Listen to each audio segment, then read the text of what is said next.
السلام عليكم ورحمة الله وبركاته، أهلا بكم في فيديو جديد. إن شاء الله في الفيديو ده هنتكلم عن أهم التفاصيل اللي هتحتاجها في شهر اتنين، الشهر اللي يعتبر من أهم الشهور في السنة الدراسية. في الأول أنا خالد ودي قناتي، اشترك لو أول مرة تشوفني، متنساش تحط لايك وتفعل زر الجرس عشان يوصلك كل اللي بننزله. ويلا نبدأ. في الأول خليني أقسم لك السنة أو الوقت المتبقي في السنة من دلوقتي أو من وقت نزول الفيديو إلى يوم الامتحان. في الأول شهر قبل رمضان، وبعدين شهر رمضان، وبعدين شهرين وما يزيد عن شهرين على حسب الامتحانات هتكون كام ست. طب ليه قسمتهم كده؟ بكل بساطة، لأن كمية المذاكرة وطريقة المذاكرة هتختلف في الثلاث شهور دول أو في الثلاث أوقات اللي أنا قسمتهم لك دول. ما علينا من ده، اللي محتاجينه في الفيديو ده هو الشهر اللي قبل رمضان اللي هو شهر اتنين. ازاي تستغله أصح استغلال. أول نصيحة: الصلاة زائد ورد القرآن. ودول نصيحتين لكن خليناهم مع بعض لأن دول لازم نتكلم فيهم مع بعض. الصلاة ما ينفعش تكون فاضي وحضرت الصلاة وتأخرها عن ميعاد وفاضي، فأنت لو بتذاكر فأنت فاضي للصلاة. أما لو في درس تخلص الدرس وتصلي على طول.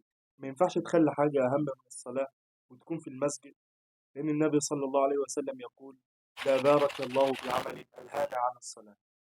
ثاني شيء ورد القرآن، لازم تكون ملازم على ورد القرآن. ده الشيء اللي هيشيل التوتر والقلق من عليك، مش هيحس بده فعلا غير اللي عاش. لازم يكون لك الورد وتداوم عليه، هتحس بفرق كبير جدا وهتحس بالبركة في الواقع.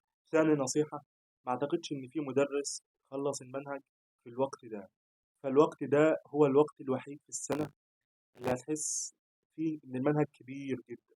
في أول السنة ما كنتش أخدت الكمية دي كلها، في آخر السنة بعد ما تكون راجعت مرة واتنين هيكون المنهج سهل وهتكون الدنيا سلسة وبسيطة يعني.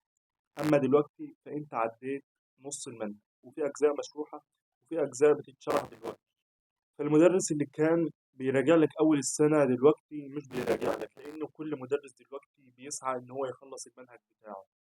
فالنصيحة هي إنك تبدأ مراجعة مع نفسك في البيت. ما تعتمدش على المدرس بتاعك، ما تعتمدش عليه في المراجعة. أنت ابدأ مع نفسك في البيت مراجعة من دلوقتي.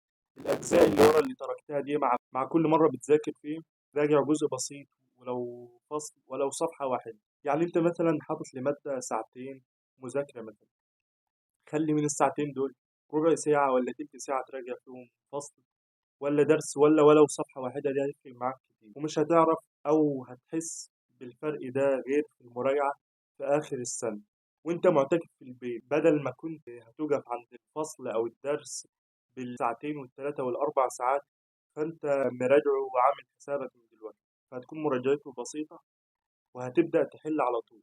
ثالث نصيحة: المادة اللي بتاخد فيها درسين. لو أنت المادة بتقعد على الكتاب وتذاكر والدنيا سلسة في المذاكرة وتروح تحل في سلاسة برضه في الحل وفاهم الدنيا وبتاخد في المادة دي درسين، فأنت لازم تفكر في المادة دي إنك تسيب درس من الدرسين دول. أما لو المادة في مشكلة في المذاكرة أو الدنيا ماشية في المذاكرة وبتيجي في الحل الدنيا مش ماشية في الحل، فما فيش مشكلة، كمل في الدرسين. ولكن هيجي وقت ما ينفعش درسين خالص، لأن الوقت اللي احنا فيه ده وقت لا يحتمل أي تهريب. ما ينفعش أروح درس ساعتين وأضيع نص ساعة ولا ساعة في الطريق في درس، وأروح لنفس المادة درس تاني أضيع 3 ساعات كمان. والمادة أنا فاهمها لازم تقعد مع نفسك. لو المادة تمام وبذاكرها تمام وأحل عليها تمام فعادي، لازم تفكر إنك تسيب درس. أما لو في مشكلة فكمل في الدرسين وشد على نفسك شوية في المذاكرة في المادة دي، خلي ليها وقت أكبر. مثلا زود، لو كنت بتذاكرها في ساعة مثلا زود نص ساعة، زود ساعة إلا ربع، اديها وقت أكتر في المذاكرة. رابع نصيحة: التليفون. لك أن تتخيل إن التليفون في الطبيعي بيسحلك في الوقت، في وقت أنت محتاج فيه كل دقيقة. ده مش وقت تليفون، ده وقت إنك تقعد وتشد على نفسك وتفوق لنفسك والوقت. هتقول لي الدروس والمراجعات والمنصات عليه المذاكرة، ماشي تمام، أنا ما قصديش على كده، أنا كلامي واضح.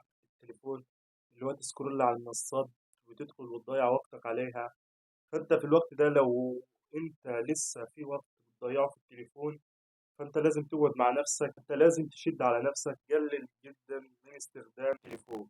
خامس نصيحة ودي أهم نصيحة، إنك تستحضر النية وتفتكر أنت جيت هنا ليه، وإن ربنا ما وضعكش في هذا المكان غير لإنك تقدر تحقق هدفك وتوصل للكلية اللي نفسك فيها. فإيه، قوم يلا استحضر النية وتوضأ وصلي ركعتين وادعي كتير جدا جدا، إنه لا يغير القدر إلا الدعاء.